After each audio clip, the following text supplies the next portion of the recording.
butas-butas, substandard, mainis din kayo kasi ghost na naman. So hindi ba nakakauma yon? Tama na yung nakita natin na talamak yung pag-violate o paggamit ng Kaban ng Bayan. Okay, RG. To what extent will you pursue yung accountabilities naman ng lawmaker proponents? First on the Senate and secondly in the House. Kasi nga po, yun na lang ang kulang. Alam na natin yung modus, alam na natin yung mga kasabwat doon sa alleged kasabwat doon sa DPWH, sa contractors. Yung accountability direction is towards na doon sa mga lawmaker proponents. So are you going to, number one, open the records of the BICAM to know who are the proponents? And number two, will you be recommending cases against fellow lawmakers, whether senators or congressmen? We will always be guided by evidence. Kilala nyo naman ako, RJ. Kung masagasaan, masagasaan. Walang dapat santoy. Kasi kung meron tayong pagtatakpan, bakit pa tayo nag-iimbestiga? Bakit pa tayo? Although, in aid of legislation, pero meron kaming isi-share namin sa executive branch, whatever pieces of evidence na mag-gather, para magamit, ma-put into good use. And again, yung pupurso namin yung sa WJ, yung lumabas sa pagdinig na allegation ni Bryce Hernandez na di umano, yung WJ magdadala o magdi-deliver ng obligasyon. Pag sinabing obligasyon, ito na nga yung lagay, di ba? So pupurso namin yon, and as we speak, meron kaming video footage ng CCTV footage na dumalaw dito talaga yung WJ. Ang pangalan niya Mina, ipapatawag namin yon. Kasi tatanungin namin, although may idea kami kung saan siya nagpunta rito, kaninong opisina ang dinalaw niya, pero ipapatawag namin para malaman natin kung kanino siya nagpunta, kaninong office, at sino yung kinausap niya, para maliwanag whether or not staff ng Blue Ribbon yung pinuntahan o legislator yung pinuntahan, edi magpaliwanag yung kapwa senador kung siya ay napuntahan. Bakit nagpunta rito yung WJ? And kung idudugtong mo, lawyers call this circumstantial evidence, di ba? Na although kung standalone, wala ka makukonclude.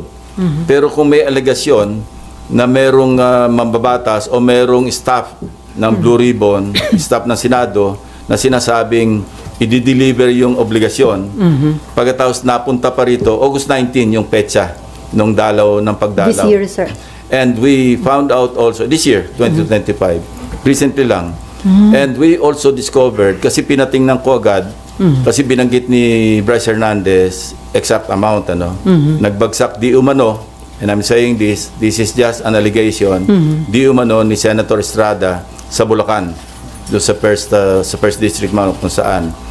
So pinacheck ko agad sa General Appropriations Act kung meron bang insertion na nagkakahalaga ng 355 million pesos na intended para sa Bulacan. And we found one. Meron talaga insertion na wala sa House version, pero lumabas ito do sa after BICAM. So maliwanag na either sa Senate version or sa BICAM yon na insert. Now, we would like to find out, kasi alam nyo naman yung kalakaran sa budget deliberation dito. Hindi mo pwedeng matukoy. Ito nga yung lagi kong pinaglalaban na identify natin kung sino yung proponents ng mga amendments. Kasi kung walang record yon, paano matutukoy kung sino yung legislator, congressman man o senador na nag-insert o nag-amend? Walang record eh.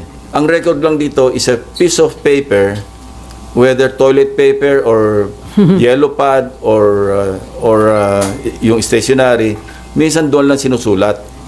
Ang may hawak nito, yung chairperson ng Finance Committee or yung Appropriations Committee chairman. Now, kung merong confirm na merong 355 million pesos na talagang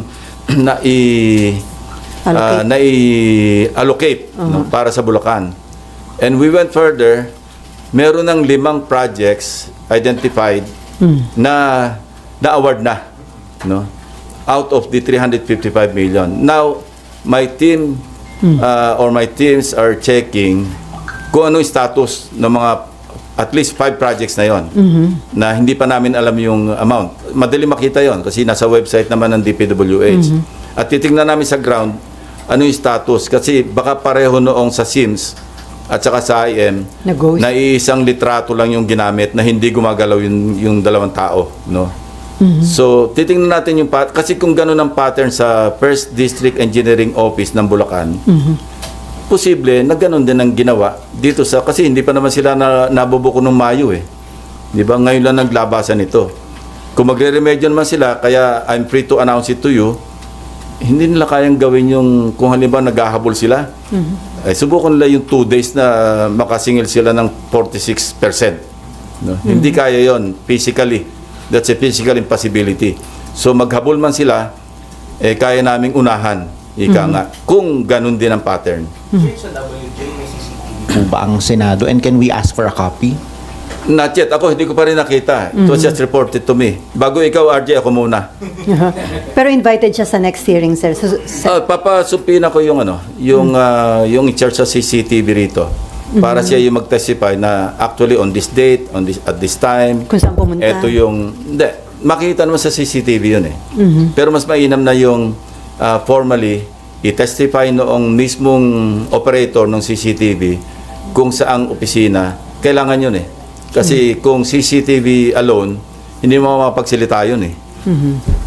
Pero may initial info kayo, sir, kung kaninong office ng Meron, senator? pero hindi validated eh. Kaya mas magandang tingnan na muna. Sir, will you be inviting Pinasecure ko na yung footage. It's a good thing that it happened last August 19. Kasi ang lifespan ng footage, isang buwan eh. Yes. Kung inabot tayo halimbawa September 20 ngayon, hindi na natin burado na yon. Sir, ipapatawag nyo rin po ba yung past chairman ng APRO or ng finance? Interparliamentary courtesy. But yung finance at least? Kasi papag-usapan natin si Senator Grace po para ma-identify kung saan or kung sino yung nag-insert ng 355 billion na yun. Kasi establish na natin na either sa Senate version or sa bicameral, sa BICAM, lumabas bigla yung, kasi wala sa NEP, wala rin sa GAB o sa House GAB. Ano? So, ganon. Okay. In your privileged speeches po kasi you also referred to cases in past budgets that were covered by past leaderships by SP Soto in his first SP and SP Subiri. Papatawag nyo rin po ba yung finance chair nung tingnan panahon muna natin kung ano yung mag-uugnay bago tayo magpatawag. Kasi papatawag tayo para tayo namamana sa buwan. Which hand ang tawag doon? RG, kailangan maghanap muna tayo ng ebidensya na maliwanag para may basihan tayo para magpatawag. Hindi lamang yung ebidensya, kundi yung klarong ebidensya. Ang tawag ko nga doon, resibo. Hindi ako nagre-rely doon sa mga sabi ni barangay chairman, sabi nitong si ganito. Hindi po pwede yun eh. Kasi maski sino pwede magturo eh. Before Nympha and Daniel, sir, tama ba na ang maging coverage lang ng investigation tungkol sa anomalous flood control project ay from 2022 to 2025? Hindi. Dapat kasi ang halimbawa yung pagpunta sa casino nitong BGC Boys, nag-start sila 2015 eh. Ganun. So matagal na nangyayari ito, no? Pagkatapos yung nasundan namin yung at lalabas ito siguro pagka halimbawang may legal na pamamaraan na yung Anti-Money Laundering Council maglabas ng resulta ng kanilang pag-freeze ng accounts. Kung hindi ko sigurado kung confidential ito, kung classified material yon o hindi. Makikita naman natin doon yung takbo kung saan pinakamaraming transaksyon, halimbawa Diskaya, couple, ano? Kasi as far as I know, meron silang mag-asawa na separate bank accounts. Kung anong period lumobo yon, ibig sabihin doon sila na mayagpag. No? And makikita natin yon sa